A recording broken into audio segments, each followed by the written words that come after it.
I get asked this question quite a lot. Do we need media training if we're not all going in front of the camera and going to be dealing with journalists? And I would say certainly yes. In fact, there's quite a few of our clients recently have put a whole group of people through media training with the camera, on camera, with me as a journalist asking the questions.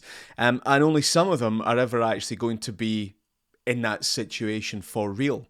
But what it does is it really helps everybody understand what it is that the organisation's trying to do, what the key messages are that the organisation wants to get across.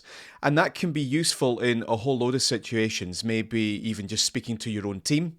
So a sort of interdepartmental briefing that you might have to do, speaking to a community council, speaking to a Scottish Parliament committee, a fatal accident inquiry, which you hope you never have to go through. But there are all sorts of situations where you might be called upon to talk about what you do. And that's really what we practice in a media training session. And if you tell me in advance what you're looking for, then I can go easy on you if that's what you need, or I can be a bit tougher and more intense if you want to be pushed a little bit. But the idea is that the session that you go through with me should be as tough as it ever becomes, so that when you're doing it for real, whether that is facing a journalist on camera or speaking in one of these other situations that I've just outlined, then because you've already practiced in a safe space, because I've already pushed you a little bit, then when it happens for real, it should be easier. You'll have gone through making those mistakes, thinking, is there a better way to phrase this?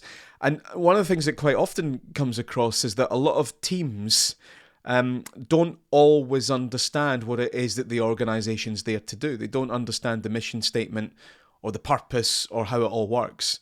And so bringing a group together for a day with the input from the comms team can really help with that. And I think at the end of it, you end up with a stronger organisation where people understand each other that little bit better.